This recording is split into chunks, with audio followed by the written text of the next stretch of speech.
오늘 제가 이제 주일 예배 시간이 되고, 그리고 이제 특별히 설 나눔 있는 그런 시간이라 이제 아내와 함께, 사모와 함께 음식을 이렇게 아침에 부랴부랴 준비하고 이렇게 이제 리즈로 향했어요.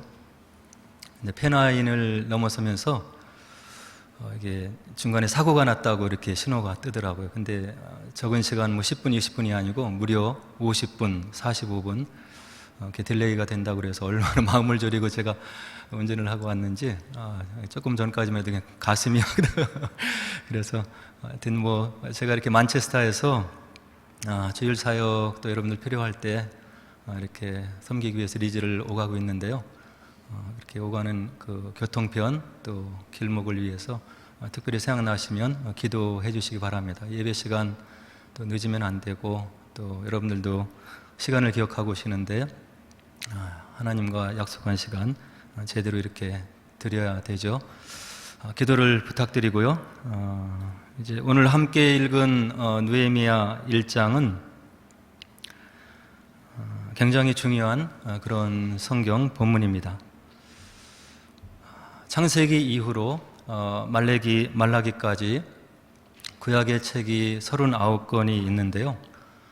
구약의 역사를 쭉 살펴보면 하나님, 야훼 하나님을 믿는 그런 백성인데 이렇게 보면은 그렇게 하나님 앞에 신실하지 못했던 것 같아요. 저희들이 읽으면서도 그렇게 하나님의 큰 기사이적을 체험한 하나님의 백성인데 왜 이렇게 하나님 마음을 아프게 해드릴까? 그렇게 큰 기사이적 또 큰 하나님의 능력을 체험한 그들인데 왜 우상을 섬기면서 하나님을 신실하게 섬기지 못하는가? 이런 생각을 저희들이 구약을 읽으면서 이렇게 가지게 됩니다. 구약의 성경은 이렇게 집약적으로 시간을 초월해서 기록되어 있는 책이기 때문에 저희들이 그 하나님 말씀을 읽으면서 그런 생각을 가질 수가 있지요. 그러나 일상의 삶을 살아가면서 저희들의 모습을 돌아보면 저희들도 그럴 때가 많이 있는 거예요. 하나님을 위해서 열심을 내는 그런 시간이 있는가 하면 또 믿음이 뚝 떨어져서 교회 나가는 것도 싫고, 그리고 또 교회 나오면 또 미운 사람들이 있는 것 같이 느껴지기도 하고, 그리고 문제가 당장 앞에 놓여 있는데, 닥쳐오고 있는데 그 문제 해결자 되신 하나님께 또 우리 예수님께, 성령님께 마음을 모아서 기도하지 못하는 우리의 신앙의 부족한 모습, 모난 모습을 저희들도 이렇게 문득문득 또 많이 느끼게 되는 거죠. 그런데 이 구약의 이런 모세 이후로 말라기까지 한 기원전 400년까지죠. 이런 긴 역사 속에서 하나님 보시기에 굉장히 영광스러운 믿음의 세대가 두 군데서 이렇게 보여져요. 하나는 모세의 영도를 받고 출애굽해서 광야 생활을 다 마무리하고 약속의 땅으로 여호수아의 인도 아래 들어갔던 여호수아가 살아 생전에 있었던 그 세대, 하나님 말씀에 전적으로 순종을 했고 그 말씀에 순종을 해서 요단강을 건너갔고 또 말씀에 순종해서 정복전쟁을 이루어서 하나님께서 그들에게 주기로 약속하셨던 그 땅을 다 차지하고 나누고 누렸던 그런 영광스러운 믿음의 세대가 있었던 것을 우리가 여호수아를 통해서 볼 수 있는 거예요.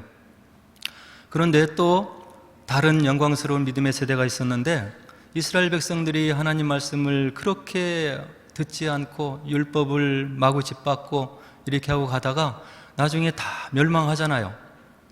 북이스라엘도 아수르 제국에 멸망을 하고 남유다도 바벨론 제국에 멸망을 하고, 그리고 나서 그 바벨론 제국 그곳으로 포로로 끌려가서 무려 70년을 이 사람들이 이제 지내고 돌아오는 거예요. 이 세대가 오늘 본문에 있었던 느헤미야, 에스라, 이런 사람들의 세대가 되는 거예요. 그래서 이 세대를 우리가 성경을 통해서 보면 성전을 지으려고 그렇게 노력을 했고 예루살렘 성벽을 재건하려고 노력을 했고, 그리고 그들의 삶 속에서 하나님이 원하시는 그 뜻이 무엇인지를 철저히 찾으려고 노력했던 그런 믿음의 세대, 영광스러운 세대를 우리가 에스라와 느헤미야 그 성경책을 통해서 볼 수가 있는 거예요. 그러면 왜 이들이 하나님께서 인정하시는 그런 영광스러운 믿음, 그리고 하나님께서 인정하시는 그런 탁월한 믿음을 가졌을까? 이렇게 생각해 봤을 때 그들에게는 고난이라고 하는 것이 있었던 거예요. 광야의 고난, 하나님께서 함께 해주시지 않으면, 먹여주시지 않으면 살아남을 수 없는 광야의 고난, 낮에는 굉장히 뜨거워서 살 수 없고 저녁에는 추위가 기습을 해서 살 수 없는 그런 광야 생활을 40년 혹은 38년 동안 하면서 여호수아와 그 출애굽 2세대 사람들이 하나님의 말씀을 어떻게 섬겨야 되고 하나님을 어떻게 따라야 되는지를 고난을 통과하면서 체득한 그런 마음으로 이들이 가나안 땅으로 행군에 들어갈 수 있었다고 하는 이야기예요. 그 다음에 이 하나님 은혜를 모두 다 잊어버리고 나라가 멸망된 다음에 바벨론 제국의 포로로 잡혀가서 무려 70년을 포로 생활을 하면서 온갖 서름을 다 당한 사람들이 오늘 느헤미야라고 하는 사람의 세대가 되었던 거예요. 왜 우리나라가 이방신을 섬기는 이 바벨론 제국에 멸망을 했을까? 우리 조상들이 과연 무엇을 잘못했을까를 곱씹고 1, 2년도 아니고 70년 동안 바벨론 그 도시에서 살면서 그들의 죄를 회개하고 그 조상들이 하나님 마음을 아프게 했던 것을 통회하고 잡아가는 그런 세대가 오늘 본문에 나오는 느헤미야 세대라고 하는 거예요. 고난을 통과한 사람만이 하나님을 인정하게 돼 있는 거예요. 고난을 통과해야 하나님이 원하시는 겸손한 마음을 가질 수 있는 거예요. 저와 여러분들은 누구나 다 없이 아담과 하와의 후손인 거예요. 하나님이 모든 것을 구비시켜 주시고 오직 동산 중앙에 있는 저 선악을 알게 하는 나무의 열매를 따먹지 말라, 그것을 보면서 이 모든 것을 공급해 주시는 하나님 나를 너희들이 기억하라, 이것을 어긴 사람이 아담과 하와인 거예요. 마음에 교만이 있어서 하나님과 같이 될 수 있다고 한다는 그 말에 속임을 받고 그들이 하나님을 대항해서 도전했던 그런 사람들이 아담과 하와라고 하는 거예요. 이것이 저와 여러분들 속에 있는 거예요. 유전적으로, 태생적으로, 누가 가르쳐주지 않아도 이런 교만한 씨앗이 저와 여러분들의 마음속에 도사리고 있는 거예요. 그래서 우리가 고난의 시간을 이 땅에 살면서 그 누구도 통과하기를 원하지 않지만 고난을 통과하지 않으면 우리 마음속에 있는 교만이 낮아질 수가 없는 거예요. 고난이라고 하는 역경을 통과하면서 하나님이 어떤 분이신지, 왜 나에게 이런 문제가 다가왔는지를 기도로 하나님께 나가면서 그 마음과 인격이 주님의 마음을 헤아려가는 그런 훈련과 연단의 과정을 겪게 된다고 하는 이야기예요. 물론 고난을 통과하지 않으면 좋겠죠. 고난을 통과하지 않으려면 우리가 하나님 앞에 항상 깨어있는 마음을 가지고 있어야 되는 거예요. 이 상황에서 하나님이 주신 이 축복을 가지고, 그리고 내가 처한 이 환경 속에서 어떤 마음으로 살아야 되는지 늘 겸손해야 되고, 말씀을 비추어서 나를 비추어 읽어봐야 되고, 기도해야 되고, 깨어 경성에 있어야 되고, 그렇지 않으면 누구든지 쓰러지고 넘어지는 교만의 씨앗이 저와 여러분들의 마음이 있음을 우리들이 경험적으로 알고 있는 거예요. 모든 것을 하나님께서 공급해 주시고 여건과 조건을 마련해 주시고 부모님들을 통해서 이와 같은 유학의 기간을 지날 수 있도록 크신 은혜를 베풀어 주신 분이 하나님이심을 알고 있으면서도 그것이 내 마음속에 겸손으로 내려앉기가 어려운 그런 교만의 씨앗이 태생적으로 생리적으로 저와 여러분들 속에 있다고 하는 이야기예요. 오늘 느헤미야도 말씀드렸듯이 그런 바벨론 포로 70년을 지나면서 마음속에 묻고 또 묻고, 하나님 아버지 도대체 무엇이 잘못됐습니까? 우리 민족이 전능하신 하나님을 섬기고 경배하는 그런 민족인데, 택한 백성인데 왜 이와 같은 고난을 저희들이 당해야 됩니까? 묻고 또 묻고 기도하면서 그들의 마음이 하나님 보시기 아름다운 마음으로 하나님의 율법을 소중히 여기고 율법을 지키기 위해서 몸부림치는 하나님의 말씀을 존귀하게 여기는 그런 마음들로 그들이 바뀔 수가 있었다고 하는 이야기예요. 성경에 나오는 욥도 마찬가지죠. 하나님께서 모든 것을 풍족하게 하셨어요. 모든 것을 누리게 하시고 10명의 자녀를 주셨는데 그 어떤 자녀보다 뛰어나고 하나님께서 허락 가운데 고난을 허락하시잖아요. 고난을 다 통과한 다음에 예전에는 내가 하나님을 귀로만 들었는데 고난을 통과하고 나니까 하나님을 눈으로 보는 것 같습니다. 사람의 지혜가 별거 아니군요. 내가 모든 것을 다 판단하고 내가 모든 것을 다 해나가는 줄 알았는데 하나님의 은혜가 없으면 한 시간도 살 수 없는 그런 부족하고 연약한 촛불과 같은 인생이 바로 저임을 이제 고백하고 하나님을 높이나이다. 이것이 욥의 고백인 거예요. 고난을 싫어하고 고난의 순간이 다가오는 걸 다 피하기를 원하지만 고난에는 하나님의 뜻이 담겨 있는 거예요.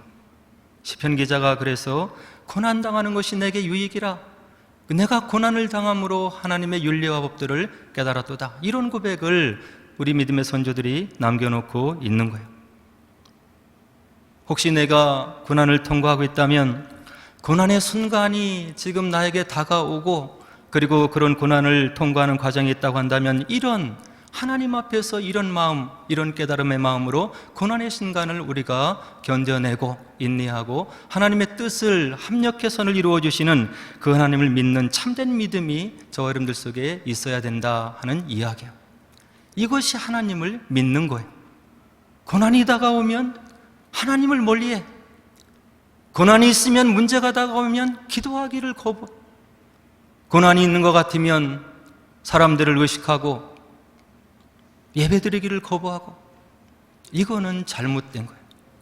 힘든 일이 있을수록, 어려운 일이 있을수록, 고난이라고 하는 것 같은 문제가 생긴 것 같이 느껴질수록 문제 해결되신 주님께 나오고 하나님께 무릎을 조아리는 것이 바로 살아있는 영을 소유한 하나님의 참된 백성의 믿음의 반응이라고 하는 거예요.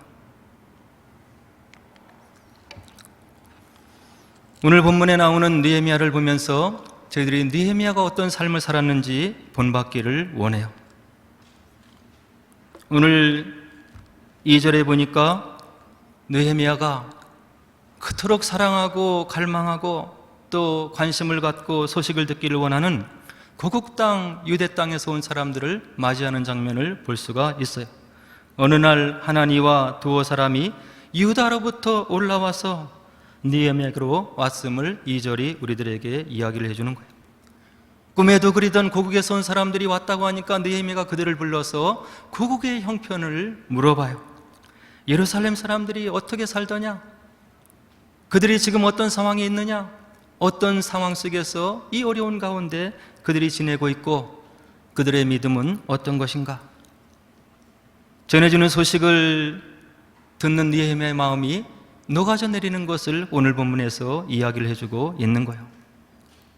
사로잡힘을 면하고 남아있는 자들이 그 지방 거기에서 큰 환난을 당하고 능력을 받으며 예루살렘 성은 허물어지고 성문들은 불탔나이다. 어느 정도 짐작은 했지만 전해받는 고국의 소식이 마음을 휘어잡는 거예요. 큰 환난을 당하고 능력을 받으며 예루살렘 성은 허물어지고 성문들은 불탔나이다. 고국 땅에 있는 백성들, 동포들의 삶이 이와 같이 처참한 상태에 있다고 하는 것을 전해지는 소식을 들은 느헤미야가 4절에서 어떤 반응을 보이냐면 앉아서 울고 수일 동안 슬퍼하며 하늘의 하나님 앞에 금식하며 기도했다더라. 이렇게 4절이 우리들에게 이야기를 해주고 있는 거예요. 느헤미야는 지금 이방에 있잖아요. 느헤미야의 신분이 무엇이냐면 오늘 11절이 얘기하는데 왕의 술을 맡은 관원이었더라. 이것이 저희들이 그냥 요즘 생각하면 뭐 이런 맥주를 파는 그런 바 이런 데서 술을 파는 사람 정도로 생각할 수 있는데 그런 것이 아닌 거예요. 느헤미야는 유대인이에요. 이방인인 거예요. 다른 사람이 아니라 왕에게 술을 선별해서 바칠 수 있는 그런 일을 하는 관원이었더라, 이렇게 이야기를 하고 있는 거예요. 이것은 무엇이냐면, 옛날 고대에는 왕을 독살하려고 하는 사람들이 주변에 많이 있었잖아요. 심지어 일가친척 중에, 그리고 자기 동생들 중에 왕을 독살해서 자기가 정권을 잡으려고 하는 그런 일들이, 왕을 죽이려고 하는, 독살하려고 하는 그런 일들이 비일비재했던 그런 시대였다고 하는 이야기예요. 이방인으로서 바벨론, 그때 당시에 최고로 능력이 많고 힘이 센 그 나라 왕의 수를 분별해서 수를 왕에게 진상하는 그런 관원이 되었다고 하는 것은 왕의 총애를 엄청나게 받은 그런 고위직이었음을 오늘 11절이 저와 여러분들에게 이야기를 해주고 있는 거예요. 그러면 느헤미야는 멸망을 당한 그 고국에 대해서 신경을 끊고 이방에서 왕의 총애를 받는 그런 백성으로, 신하로서 호의호식하면서 살아갈 수 있는 그런 얼마든지 여건이 가능한 그런 여건이었음을 이런 구절을 통해서 우리가 알 수 있는 거예요.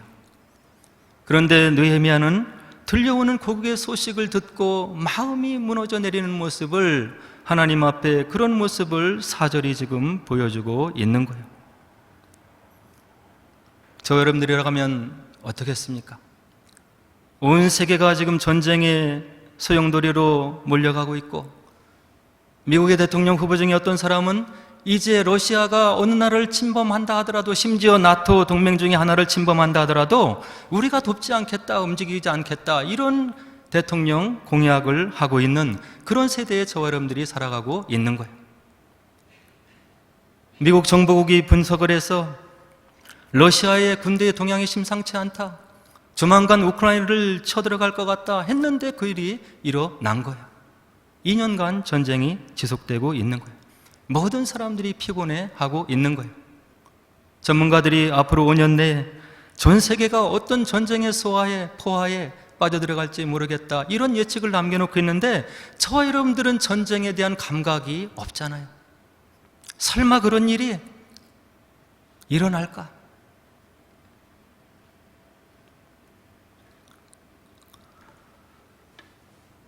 지금 저와 여러분들이 만약에 우리나라에서 그렇게 호기스러운 북한이 어떤 도발을 한다고 한다면, 우리나라 민족을 위해서 전쟁터로 뛰어들 그런 마음이 있는, 그런 마음이 저와 여러분들에게 지금 돼 있습니까? 느헤미야는 지금 고국에 있는 이스라엘 백성들, 자기 백성들의 형편과 무관한, 편하게 호의호식하고 걱정 없이 살아갈 수 있는 형편인데, 고국의 이와 같은 암울한 소식을 듣고 그것이 자기 문제인 양 끌어안고 눈물을 흘리고 수일 동안 금식하며 기도하는 느헤미야의 모습을 오늘 본문이 저와 여러분들에게 이야기를 해주고 있는 거예요. 이것이 하나님 나라를 이끌어가는 믿음의 힘인 거예요. 믿음의 사람은 무엇입니까? 나 혼자 잘 먹고 잘 살자고 예수님 믿는 게 아닌 거예요. 내가 가지고 있는 것을 깨트려서 주변의 사람들을 살피고, 내가 가지고 있는 지위와 명예를 가지고 어려운 사람들을 살리기 위해서 주님께서 저와 여러분들을 그 한 목숨 십자가에 흘려서 구원이라고 하는 큰 은총을 주시고 있는 거예요. 여러분들의 생각이 여러분들에게만 머물러 있고, 가족에게만 머물러 있고, 그렇다고 한다면 아직도 모르는 거예요. 세계 도처에서 들려오는 전쟁의 소문을 듣고 그 전쟁 속에서 고통해하는 어린아이들, 태어난 지 얼마 안 되는 아이들이 죽어가는 그런 뉴스를 들으면서 마음의 아픔이 있어야 되는 거예요. 그 상황을 놓고 기도하는 마음이 없다면, 나와 상관이 없고 무관한 것 같이 느껴진다면 우리는 진정한 크리스찬이 아닌 거예요. 좋은 나라, 환란과 분쟁이 없는 영국에서 살아가고 있기 때문에 우리의 감각이 무뎌질 수 있는 거예요. 예수님을 믿는 시간이 늘어나면 날수록 주변을 살펴야 되는 거예요. 나 혼자만, 나 한 가족만 괜찮으면 되겠지. 이거는 제자도가 아닌 거예요. 오늘 느헤미야는 하나님이 보시기에 합당한 영광스러운 그런 믿음을 가지고 있음을 이런 구절을 통해서 알 수 있는 거예요. 고국 땅에서 동포들이 겪는 그런 고통을 내 아픔으로 알고 금식하고 하나님 앞에 꿇어 앉아서 울고 기도하는 느헤미야의 신앙을 저와 여러분들이 본받아야 되는 거예요. 가지고 있는 물건을 깨트려서 어려운 사람을 구할 수 있는 그런 마음의 결단이 생겨야 되는 거예요. 그래야 예수 믿는 사람이 되는 거예요. 우리 학생들 하나님께서 은혜를 주셔서 좋은 부모 만나게 하시고 이런 유학이라고 하는 엄청난 특혜를 누리고 하나님이 이런 기회를 허락하셨는데 유학을 마치고 무엇을 할 거예요? 하나님을 위해서 여러분들이 세우고 있는 계획이 무엇인가?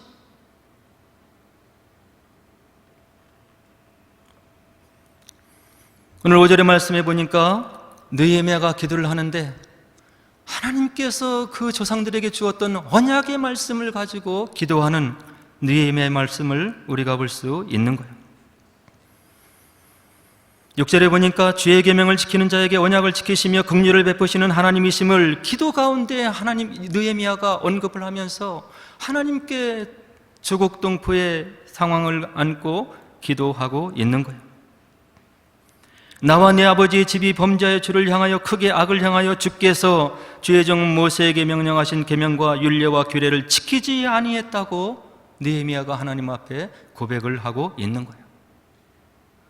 민족이 지은 죄를 온몸에 안고 하나님 앞에 회개하고 자복하는 느헤미야의 큰 가슴과 큰 믿음을 우리가 구절에서 볼 수 있는 거예요. 하나님 앞에 우리가 어떻게 기도를 해야 됩니까? 하나님 말씀이 우리에게 주어졌는데 말씀 속에서 나의 상황 속에 하나님께서 어떻게 기도하라고 이미 다 알려주셨는데 그 언약의 말씀을 기억하며 추억하며 기도해야 됨을 오늘 느헤미야가 우리들에게 알려주고 있는 거예요. 증언부언하지 말고 하나님께서 이런 상황과 비슷한 말씀 속에 주어진 그런 말씀이 무엇인지를 기억하고 그 새겨진 말씀을 듣고 마음에 붙잡고 하나님 앞에 기도하라고 오늘 느헤미야를 통해서 우리들에게 알려주고 있는 거예요.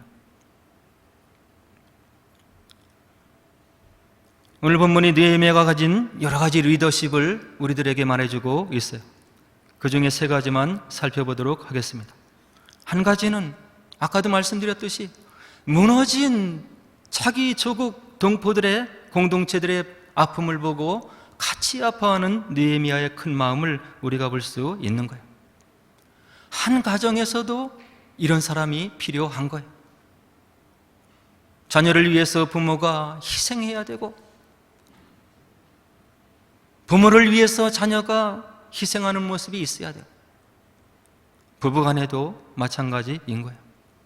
가정의 문제를 가지고 기도하고 모든 가족 구성원들을 위해서 기도하는 한 사람이 필요한 거예요.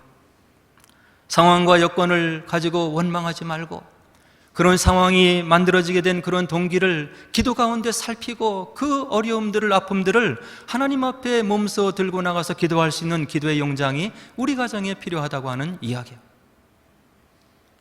나라도 마찬가지예요. 교회도 마찬가지인 거예요. 손님으로 왔다 갔다 하는 것이 아니라 이 공동체에 보내주신 하나님의 뜻이 무엇인지 나를 지금 이 시간 리즈에 머물게 하시고 리즈 한인교회 공동체에 속하게 하셨는데 여기서 하나님을 위해서 무엇을 하기를 원하시는지를 찾아야 그 사람을 통해서 이 공동체가 하나님의 뜻을 이루어드리게 되는 거예요.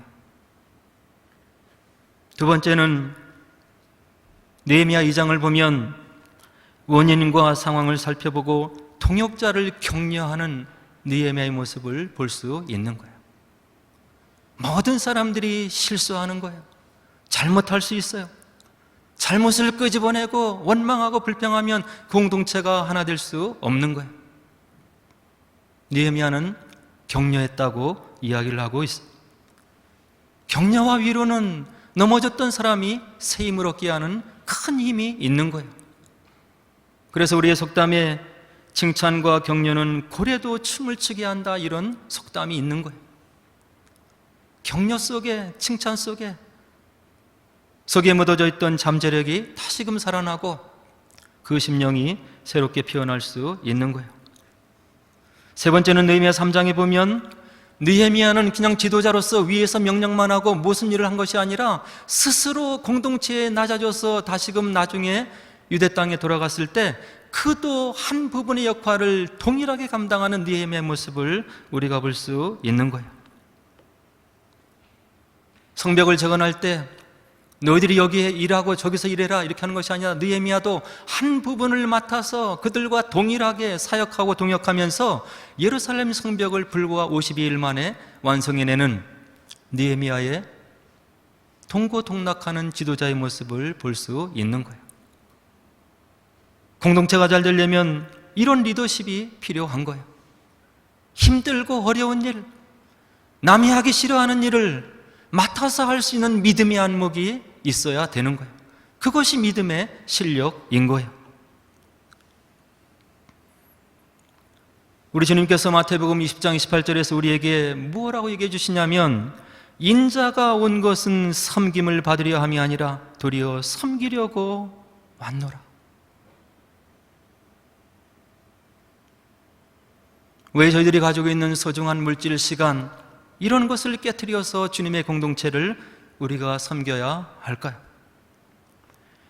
우리 주님께서 마태복음 10장에서 그 답을 주시고 있는데 누구든지 제자의 이름으로 이 작은 자 중에 하나에게 냉수 한 그릇이라도 주는 자는 내가 진실로 너희에게 이르노니 그 사람이 결단코 상을 잃지 아니하리라. 영원하신 하나님, 부활의 주님께서 이 땅에 사는 우리들에게 희망을 주시고 있는 거예요. 너희들이 주님의 이름으로, 내 이름으로 소자 하나에게 냉수 한 그릇이라고 대접한 것을 내가 결코 잊지 않겠다. 이 약속이 있기 때문에 저희들이 헌신하고 봉사하고 공동체를 위해서 물질을 깨어서 섬길 수 있는 거예요. 이것을 성경은 심는 법칙이라고 이야기를 하고 있는 거예요. 움켜잡는다고, 내가 나를 위해서 산다고 그것이 우리 것이 되지 않는다고 성경이 얘기를 하고 있는 거예요. 모든 것을 주께서 허락하셨는데 주님께서 원하시고 필요하시다면 그때 시간을 드리고 물질을 드리고 우리의 명예를 드릴 수 있는 그런 믿음의 실력이 있어야 된다고 하는 이야기예요. 그것을 주님께서 잊지 않겠다고 주님의 이름으로 약속을 해주시고 있는 거예요. 마태복음 6장에 보니까 너희를 위하여 보물을 땅에 쌓아두지 말라. 거기는 좀과 동록이 헤하며 도둑이 구멍을 뚫고 도둑질 하느니라. 오직 너희를 위하여 보물을 하늘에 쌓아두라. 거기는 좀이나 동록이 헤하지 못하며 도둑이 구멍을 뚫지도 못하고 도둑질도 못하느니라. 내 보물이 있는 그곳에는 내 마음도 있느니라. 영원한 것을 볼 수 있는 시야가 필요하다고 주님께서 얘기를 하고 있는 거예요. 이 땅에서 우리가 천년 만년 산다고 하면 왜 이런 헌신을 하나님께서 요구하시겠어요? 눈으로 보는 세계보다 더 큰 세계가 있고 영원한 세계가 있고 그것을 믿음의 눈으로 보고 기도하면 지금도 현실 속에서 이적을 보여주시고 기도 응답을 주시는 그 하나님의 약속이 있기 때문에 주님께서 이것을 주님의 이름으로 우리들에게 약속을 해주고 있는 거예요. 이것이 믿음의 법칙인 거예요. 믿음의 마음이고 믿음의 시야인 거예요.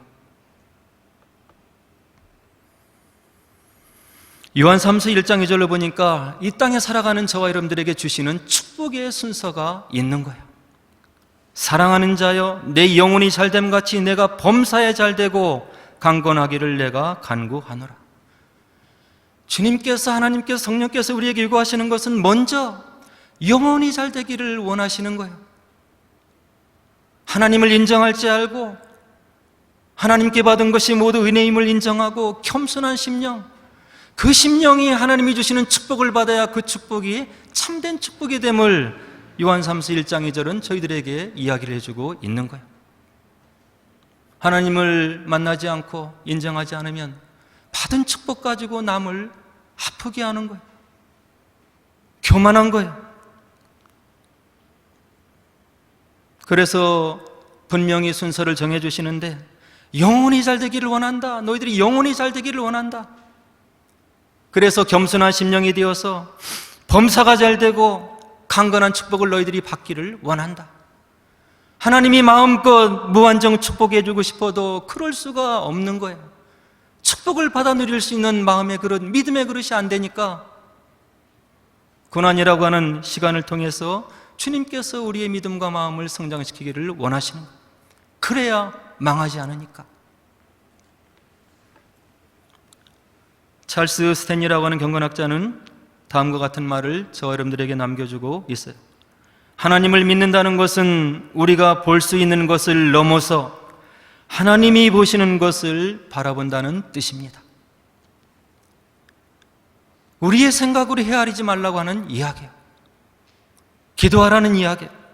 하나님이 무엇을 우리의 생애를 위해서 보고 계신지, 우리 가정을 위해서 계획하고 계신지, 우리 교회를 위해서 계획하고 계신지를 볼 수 있는 눈이 있어야 그가 참된 믿음의 시야를 가지고 있다고 이 경건학자가 우리들에게 이야기를 하고 있는 거예요.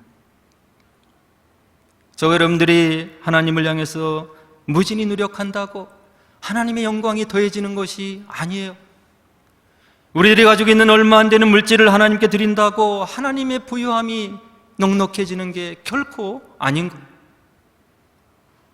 위대하신 하나님께서 이 위대한 구원 역사에 우리를 동역자로 불러주시고 그것을 통해서 저 축복을 주시려고 하는 하나님의 뜻이 있음을 마음속에 새기시고 우리가 참된 믿음을 갖고 오늘 본문에 등장하는 느헤미야와 같이 공동체의 아픔을 내 아픔으로 끌어안고 하나님을 위해서 무엇을 할 수 있는지를 기도하는, 그리고 믿음의 법칙을 분명히 깨달아 알아서 얼마 안 되는 우리의 생애가 주님께서 동행하시고 더욱더 축복해 주기를 원하시는 그런 복된 삶을 사시는 저 여러분 되기를 주의 이름으로 간절히 축원을 드립니다. 우리 함께 기도하도록 하겠습니다.